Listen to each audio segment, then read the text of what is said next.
Herkese iyi akşamlar, hoş geldiniz. Bugün değişik bir açılımla karşınızdayım.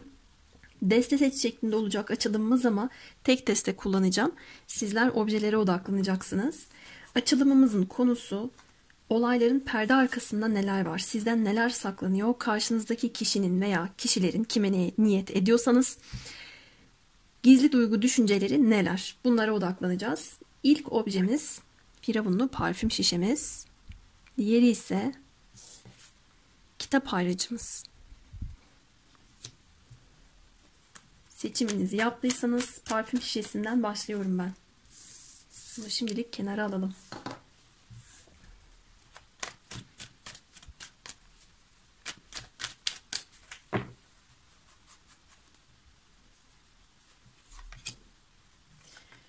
Bakalım sizden neler saklanıyormuş.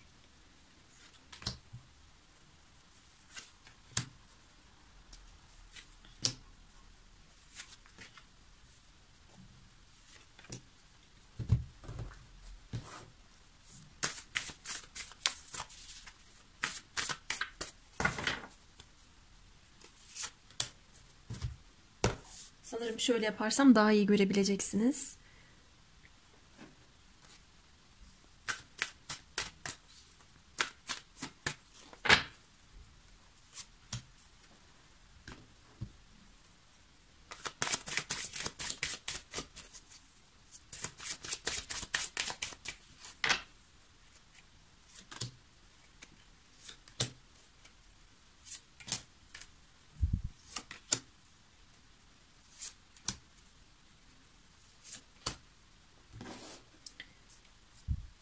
Evet, haydi başlayalım. Bakalım olayların perde arkasındaki sır neymiş ya da ne ile ilgiliymiş?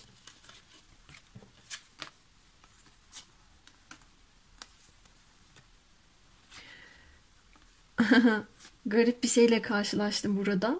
Şimdi duygu mantık çatışması gibi bir şey yok.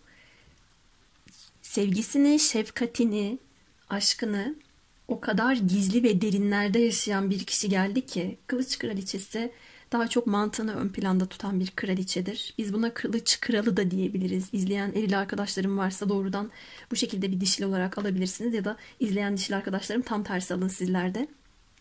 Bu kişinin sakladığı, gizlediği durumlarda dışarıya bir soğuk enerji yaysa da veya çok fazla sınırları, duvarları var, içinde hiçbir gram merhamet, sevgi, şefkat yok gibi gösterse de bu o kadar derinlerde ki. Ve bu bastırılmış duygularının kendisine de zarar verdiğini söylemeye çalışıyor. Sizden duygusunu saklayan, size duygusunu gösterme konusunda açık davranmayan bir kişi var. Aslında düşünceleri ifade etme konusunda bu kişinin açık olduğunu söyleyebilirim. Fakat söz konusu duygular olduğunda kıskançlığını da, mutsuzluğunu da, sinirliliğini de, eşitlik ve adaletle ilgili bir problem yaşıyorsa bu kişi, haksızlığa uğramışlığını da iç dünyasında, o bütün duygularını içinde bir yerlerde sakladığını söylemem yerinde olur. Bunu da fiziksel dünyasına yansıtamadığı için duygularında bir sıkışmışlık yaşadığını görüyorum. Öte taraftan bir esenlik duygusu içerisinde olmasının bunu ifade etmeye bağlı olduğunu da biliyor. Aslında size kendisini yakın hissetmiş. Sadece sizden somut olarak bir şey gördükten sonra bunu açığa çıkarmak gibi bir konu ona daha mantıklı geliyor. Böyle bir durum söz konusu. Peki devam ediyorum. Şu kağıdımı ben şuraya alayım. Bundan yararlanıyorum çünkü dizilimde. İkinci kısım. Peki bu davranışa onu iten şey nedir? Acele etmiyor. Doğru kararlar almak için doğru zamanı bekliyor. Henüz sizinle ilgili bir karar alabilmiş değil. Bu kişi için sadakat, yardımseverlik, destek verdiği kadar destek görme kavramları çok önemli. Ama başta sadakat. Karşısındaki insandan sadakat bekliyor. Bu yüzden de arka planda tutuyor olumlu ya da olumsuz duygularını. Şimdi bir sadakatsizlikle karşılaştığında muhtemelen öfke patlaması yaşar bu kişi. Ya da size bir şekilde bunu yansıtır. Şu anlık bastırıyor. Muhtemelen elle tutulur, gözle görülür olumsuz bir şey görmedi. Veya bakın şöyle de olabilir. Ayrıldığınız bir kişi için dinliyorsanız, bu kişinin size kızgın olduğunu görüyorum. Olayların perde arkasında bu kişinin fark ettiği durumların ardında iç dünyasında bastırdığı, baskıladığı bir takım olumsuz ya da olumlu duygular söz konusu. Bu onu rahatsız ediyor. Ve somut düzlemde bunu açığa çıkarabilmek ve bunu ifade etmek için doğru zamanı bekliyor da diyebilirim. Şu an onun için tepki göstermek doğru zaman olmayabilir. Peki ikiniz arasındaki mevzuda engel teşkil eden durumlar neler? Bir de buna bakalım. Hep güven teması geliyor arkadaşlar. Hep hayal kırıklığı, güven noktasında zedelenme, kök salmış durumlar var ve bu kök salmış durumlar çok da olumlu şeyler değil. Kupa beşlisi kartına geldi bakın. Burada engel teşkil eden konular, belki bu kişi her şeyi çok analiz edeceğim, her şeyi çok detaylamasına bakıp onları irdeleyeceğim diyerek olumsuzu ilk aşamada seçen bir özelliğe daha yatkın. Olumlu ya da uyumlu şeyleri göremiyor. Bardağın boş tarafını daha fazla görebiliyor. Bu yüzden kafasında bunları çok fazla dolandırdığını, evirdiğini, çevirdiğini görüyorum. Bir de uzun ömürlü bir ilişki için güven noktası çok önemli. Burada sizi de kastediyor olabilirim. Eğer bu kişi size hayal kırıklığına uğrattıysa engel teşkil eden durum bu. Hayata küstürmüş olabilir sizi, aşka küstürmüş olabilir. Arkanızı dönmüş olabilirsiniz. Evet, bir taraftan hala bakıyor olabilirsiniz. Şurada da bir bakan bir kişi var bakın. Ama bu çapanın bir ucu kumun altına gömülmüş, takılmış oraya. Diğer ucu serbest.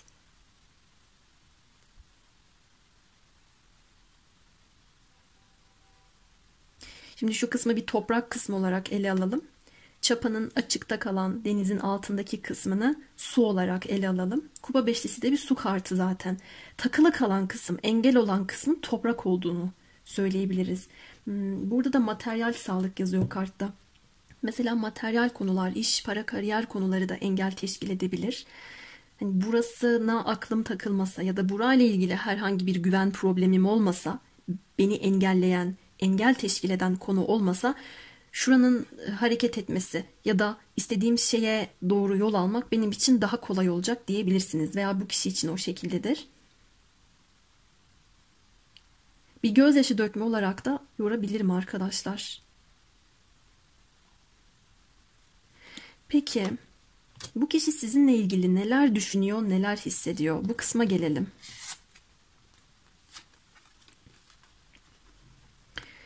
Ben burada sanki iletişim kopukluğu yaşayan ya da ayrılan kişilere yorum yapıyorum gibi. Çünkü uzaklık, mesafe kartları açıyorum. Ya da daha önceden iletişim kurmuşsunuz ama sonra bir vazgeçmeler olmuş. Biri birine arkasını dönüp gitmiş. Sadakatle ilgili bir problem yaşanmış. Ve muhtemelen beni izleyenlerin bastırdığı duygu, düşünceler daha fazla yansıyor. Bana bunu yaşattın diye bir suçlama ya da suçlanmanın getirdiği bir üzüntü içerisinde kaldıysanız eğer, bu kişinin sizinle ilgili duygu düşüncesinde şöyle bir enerji çalışıyor ki, gitmiş ama gözü arkada kalmış, sorumluluktan kaçmış, vazgeçmiş, emek vermek istememiş, kolayca da bir aldanabilen yapıya sahipmiş zaten. Arka planda çalışan enerjinin de bu olduğunu görüyorum. Aslında onun gözüne parlayan, şaşalı gelen, ona çok ışıldayan şeyleri mutlu edecekmiş gibi davranıyor ve geçmişte davranmış. Bu olayın perde arkasında göz boyama diyebileceğimiz ya da acaba beni gelecekte daha iyisi bekliyor mudur? Ben daha iyileriyle de karşılaşır mıyım? Daha iyilerini de bulur muyum? Noktasında bir vazgeçme olayı. Ne istediğini tam da bilemediği bir benlik saygısı eksikliği içerisinde buradaki kişi, gördüğüm kadarıyla sizi düşünürken içinde bir hüzün. Son konuşmanız, son iletişiminiz ya da bu kişinin size en son söylediği cümlelerden kaynaklı bir pişmanlığı, tüh keşke öyle demeseydim ya da ardımda o şekilde bırakmasaydım ya da şu cümleyi o şekilde yansıtmasaydım deyip bir gözünün arkada kalma durumu var. Sizinle ilgili şu anda bunları düşündüğünü görüyorum. Kartlarımda çok teması çok geldi. Yarım kalmışlık. Olayların perde arkasında bu kişinin bakış açısına göre evet belki sizin güveninizi kırmış. Belki olumsuz duygularla, kalıplarla sizi baş başa bırakmış. Ama bunu yaptığı için şu anda kendisi de huzursuz ve pişman. Siz ne kadar esenlik duygusu içerisinde olmak için çözüm yolları ararsanız arayın, asıl netlik size bu kişiden gelecek gibi ama bu kişi de sanki iletişim kurmaktan, yüzleşmekten kaçıyor gibi. Bana biraz kararsız geldi. Evet, diğer kısma geçelim. Bu durumu olduğu gibi kabul ederseniz eğer neler olabilir? Şu anda bulunduğunuz durumda. Of, çok sıkıntılı bir kart açtım. Kabul etmiyorsunuz. Çünkü inkar var, kabul edemiyorsunuz. Kızgınlık, öfke, uykusuz geceler, sırtınızdan bıçaklanmış gibi hissetmeniz, korkuya kapılmanız. Buradaki enerji çok ağır. Gerçekten benim de bütün omuriliğime bir ağrı saplandı. Burayı çok uzun tutmayacağım, uzatmayacağım. Bu durumu kabul etmediğinizi gördüm henüz. Belki daha zamanı değil, belki hazır değilsiniz. Kabul etmeyen duygu durumunuz değil, zihniniz. Zihnen sürekli bir inkar var. Hayır, mantığıma yatmıyor. Hayır, bu böyle bir şey nasıl olabilir? Ben ona şöyle demişken ondan bana nasıl bir böyle dönüt olur? Ben iletişimde açıktım, şeffaftım. Doğru zamanı bekledim diyorsunuz kendi kendinize. Bu kişi de aslında olayların perde arkasında neyin ne olduğunu biliyor. Kendince şu anda doğru zamanı beklediğini görüyorum ama cesareti yok. 2 adım ileri, 1 adım geri. Onun durumu bu şekilde. Burayı dediğim gibi uzatmayacağım. Üst üste olumsuz 2 kart gelmiş. Sizin şu anda bazı şeyleri kabullenmeniz için hazırlıklı olmadığınızı gördüm bu duygu durumuna. Bu evreye. Bu kısma geliyorum. Kabul etmezseniz neler olabilir? Etmeyin de zaten. Olayların perde arkasında burada benim gördüğüm öyle çok büyük bir yalan dolan, kalleşlik, alçaklık yok. Bir hayal kırıklığı duygusu, bir güven yitmesi. Belki evet bir kısmınız açısından sadakatle alakalı bir problem olabilir. Size söz verip sözünü tutmadan arkasını dönüp gitmiş birisi olabilir. Bunlar her birimize göre farklı arkadaşlar. Kimimiz deriz ki bu benim için asla kabul edilemez bir şey. Ben bunu affetmem. Kimimiz deriz ki ya aslında ikinci bir şansa verebilirim, affedebilirim. O kadar da büyütülecek bir şey değil der. O yüzden ben burada açık bir kapı bırakıyorum. Henüz kabul ettiğinizi görmedim. Belki size yapılan bu durumu zihniniz kabul etmiyor ama şu anda yaşadığınız ya da size şu yaşatılan şu durumu kabullenmezseniz de burada bir yüzleşme yaşanacağını söylüyor kartlar ve aşk kazanacak dedi. Belki bu sadece sizin aşkınız. Gerçeklik kazanacak. Aslan Burcu'nun kartı gelmiş Plüton'la beraber. Aslan Burcu dolunayına doğru gidiyoruz. Kurtulmanız gereken, arınmanız gereken, geçmişin tozlu sayfaları varsa bunlardan kurtulup bir güzel arınıyorsunuz. Yüksek bir farkındalıkla ilerliyorsunuz ama buradaki farkındalığı size sağlatan şey aşk olmuş. Bir kısmınız da gerçek aşkıyla yüz yüze gelebilir. Dikkatimi ne çekti arkadaşlar biliyor musunuz? Burada yeni bir aşk başlayacaksa bile artık neye nasıl adımlar atmalısınız? Neye güvenebilirsiniz? Hangi kriterleriniz oluştu?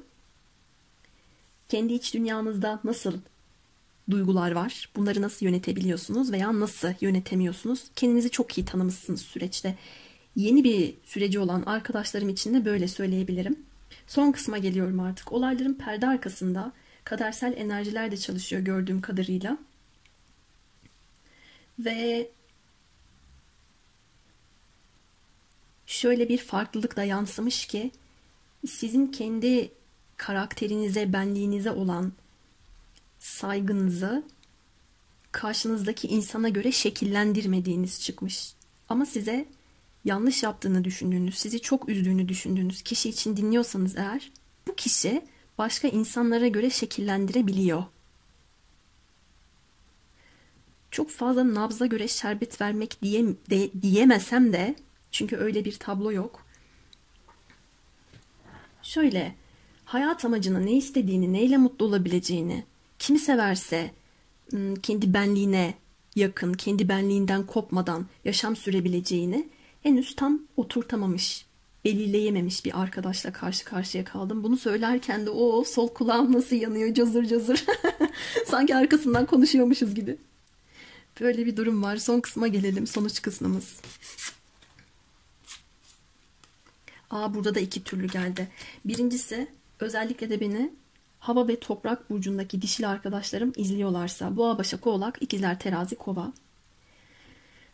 Ya geçmişteki bir insan size yeniden dönecek ve perde arkasında sırlarla dolu veya bir belirsizlik içeren konular netliğe kavuşacak. O beklediğiniz somut şeyler size gelecek diyebilirim. Ya da siz artık yeni diyarlara doğru daha farkındalıklı bir şekilde ve geçmişin o kötü etkilerinden arınarak yol alacaksınız diyebilirim. Bunu için hazır değilseniz eğer ruhsal olarak daha zamanı var ama. Şimdi burçlardan bahsedelim. Az önce bahsettiğim burçlar cepte. Evet, bir akrep, bir aslan, bir ikizler burcumuz. Tekrar oğlak gelmiş. Su grupları da var ama çok yoğun değil. Baskın olarak bu bahsettiklerim. Evet, Firavunlu şişe için söyleyeceklerim bu kadardı. Şimdi hemen ikinciye geçiyorum ben. Yorumlarda benimle etkileşimde olmayı unutmayın. Evet, ayraçtayız sıra. Bir ışık değişimi yaptım. Gölgeli gölgeli fazla yansıyordu çünkü. Şimdi hemen düşündüğünüz konuyla alakalı enerjinizi gönderin bana. Bakalım olayların perde arkasında neler var? Düşündüğünüz kişinin gizli duyguları, gizli düşünceleri, sizden sakladıkları ne varmış?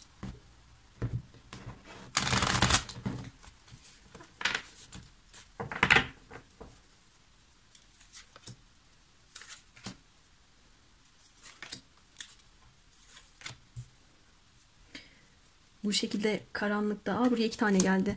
Karanlıkta tarot bakmak da çok güzel oluyor. Bir saniye. 1 2 3 4 5 6 7. Tamamdır.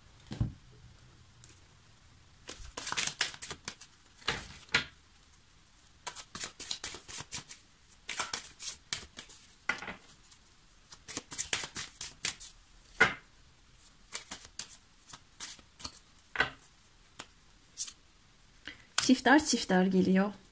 Ne kadar artık sizden çok şey mi saklanıyor desek. Ne desek bilemedim. Bakarız şimdi enerjiye.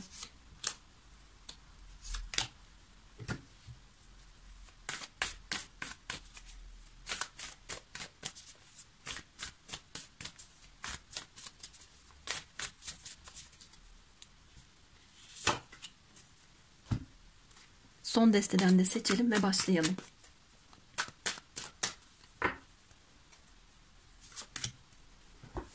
Evet, bakalım ana konu nedir?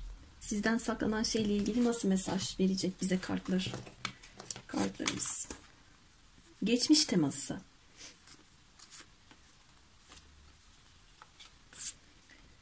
Of.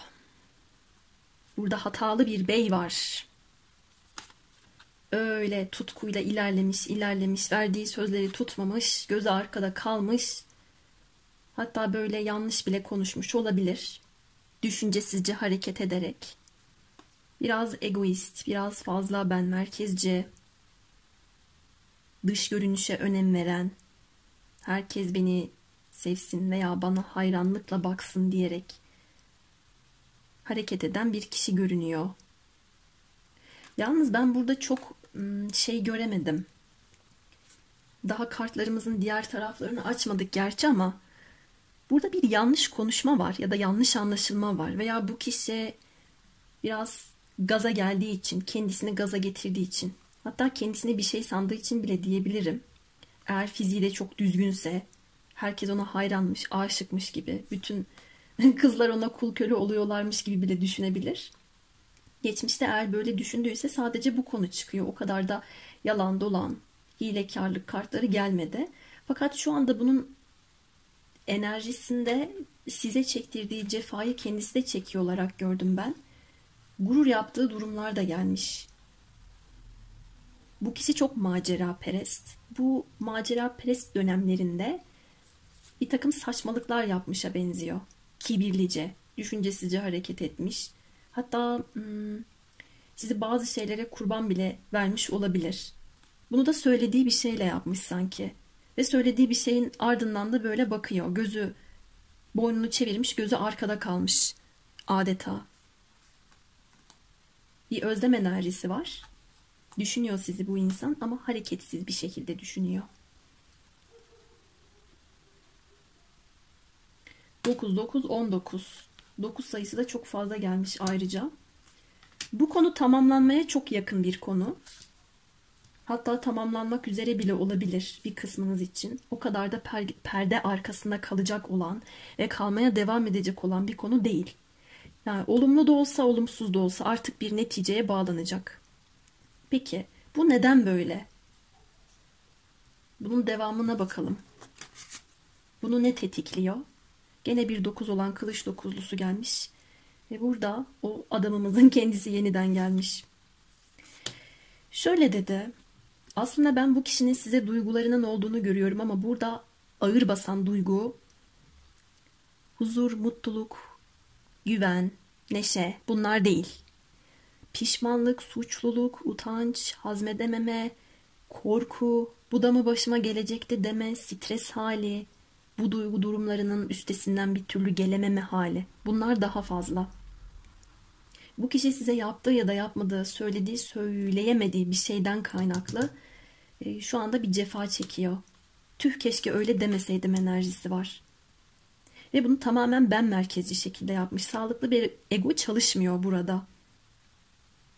Fedakarlık yapmak istememiş, kibre bürünmüş olabilir. Veya şu anda geçmiş geldiği için ben geçmiş odaklı yorumladım ancak şu anda böyle bir süreç yaşıyorsanız eğer bu kişinin kendi geçmişinde yaşadığı bir durum sebebiyle sizinle ilgili kararlar almayı bekletiyor olabilir. Önemli kararlar almayı hazır hissetmediği için biraz da böyle ben özgürlüğüme düşkünüm. Özgürlükle hareket ederim. Kimse bana karışamaz. Nerede sabah orada akşam gezer tozarım. Kafama estiği gibi davranırım. Modu yansıtıyorsa eğer böyle bir durumu yansıtıyorsa olayın perde arkasında onun geçmişte yaşadığı büyük acılar ve kayıplar olduğu için. Burada da böyle bir şeyden söz edebilirim. Kasıtlı olarak ben merkezci olmaya gayret gösteriyor. Peki asıl engel olan şey ne şu anda? Bu kişinin gözünden veya süreçte. Çok ilginç, aşk dedi. Aşk bu kişi için ya da bu süreçte engel. Duygular, duygu konuları. Bu kişi aşkı arkasına dönmüş, küsmüş. Hatta demiş ki ben yanlış bir yere emek vereceğime kendime emek veririm daha iyi. Ve bir taraftan çok da ilginç aslında ruhu da hep gerçek bir aşkı, kendisiyle tamamlanabilecek, bütünleşebilecek aşkı arıyor. Bunu bir kalp kırıklığı olarak da yorumlayabiliriz. Kendi duyguları ona engel oluyor ayrıyeten. Duygularına arkasını dönüp gitse de işte böyle kala kalmış. Sanki ben oraya kalbimi bıraktım. O benim kalbimde, o benim aynamda. Arada şimdi mesafe var, özlüyorum. Geri dönmek istiyorum ama dönemiyorum enerjisi var. Kolektif enerjisi midir nedir? Benzer enerjiler geldi. Birinci destede de hemen hemen aynıydı.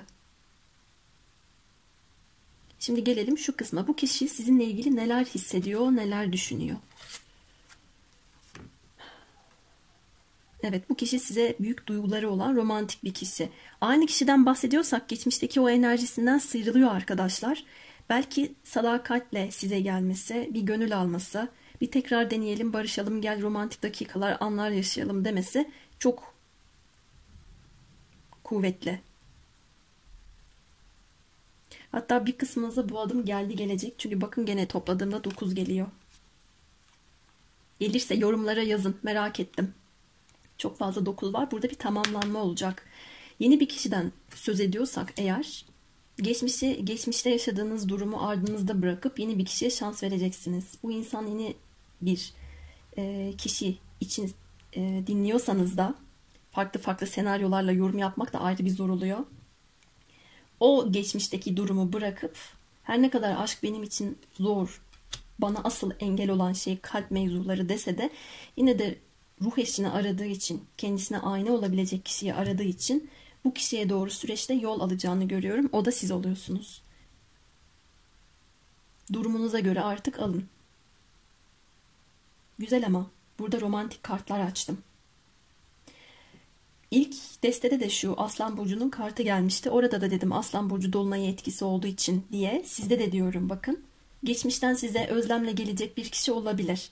Ama sizi ben nasıl olsa unuturum, ardımda bırakırım veya bir şekilde acaba benim gerçek ruh eşim başka yerlerde mi ki diyerek gitmişse eğer bu kişi size, hayır, gözü arkada kalmış.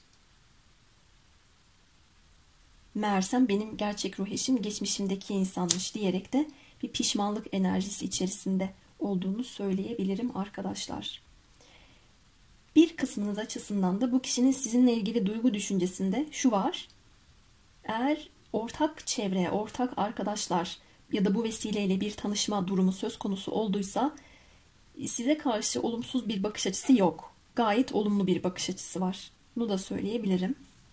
Bir saniye arkadaşlar, sanırım kapı çalacak. Geliyorum. Evet, devam edebiliriz. 5. kısma geçelim.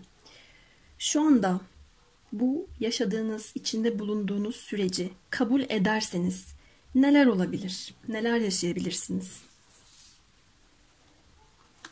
Çok güzel. Çok güzel.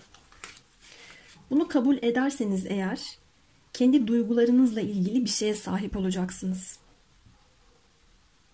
Kaybetmek istemiyorum dediğiniz şeyler var ise eğer ya da bir seçim yapmak bana çok zor geliyor, ben bir kavşaktayım, ben şu anda kendimi çok tıkanmış hissediyorum diyorsanız burada bir kayıp enerjisi yok. Buradaki kabul durumu şu şekilde yalnız. Bu kişi size geldikten sonra bu kişiyi kabul edeceksiniz gibi de benim benimsediğim bir takım duygularım ya da kendime ait kırmızı çizgilerim var. Ben bunlardan vazgeçmek istemiyorum. Bunları kabul etmek, bunları kabul ederek bir seçim yapmak istiyorum diyorsanız da burada bir ayrılık ya da kayıp durumu yok. Bu şekilde. Bu arada bunun için gördüğünüz rüyalar ve iç sesinize çok dikkat edin. Son dönemlerde artmış olabilir. Hatta Mart sonuna kadar bu enerjinin aktif olacağını görmekteyim. Ve sizinle uzlaşma istekliliği içerisinde olan burada bir kişi çıkıyor. Bir kısmınız için bu kişinin geçmişle bağlantısı geliyor. Bir kısmınız için de bu insan yeni bir insan. Arkadaş ve sosyal çevreden. Hatta ilk yüz yüze geldiğinizde birbirinizi tanıyormuş gibi de hissedebilirsiniz. Belki de çoktan hissettiniz. Gelelim şu kısma. Bu durumu kabul etmezseniz neler olur? İkisi de güzel. Burada kendi duygularınız ve iç sesinizle ilerlerseniz, bakın mantık demiyorum, kalbinizin götürdüğü yoldan gidin. Mutluluk, güzellik sizinle. Bu kişiyle bir görüşme, buluşma, anlaşma, hatta havaların iyice ısındığı zaman dilimlerinde bir güzellikler yaşama durumu da var. Bu arada bu insan sizi çok zarif görüyor. Bu da gelmiş. İki açılımda da enerjilerden olsa gerek, gizli saklı bir şeylerin kalacağını görmedim. Açığa çıkacak her şey. Daha önceden ifade edilmemiş ne kadar düşünce, duygu varsa, o zamanki şartlarda böyleydi, sana demeye cesaretim olmadı veya o zaman sorumluluk alabilecek kadar kendimi güçlü, istikrarlı hissedemiyordum diyerek bu şekilde bir açıklamayla bile size gelecek olan insanlar olabilir. Bu yüzden de bu açılım bence bugün güzel bir şeye hizmet etti. Bu Aslan Burcu'ndaki dolunayda ben bir belirsizlik kalacağını görmedim. Ve enerjiler daha çok geçmişten, geçmişin o olumsuz, o gudubet enerjisinden kurtulmayı veriyor. Bir de bir kutlamaya da katılabilirsiniz havalar ısındığında. Şimdi gelelim sonuç kısmına. Buraya 2 tane kartımız gelmişti. Bakalım sonuçta neler olabilir? Belirsizlikler, kafa karışıklıkları ve problemler bitiyor. Bakın arkadaşlar, çok güzel bir tablo.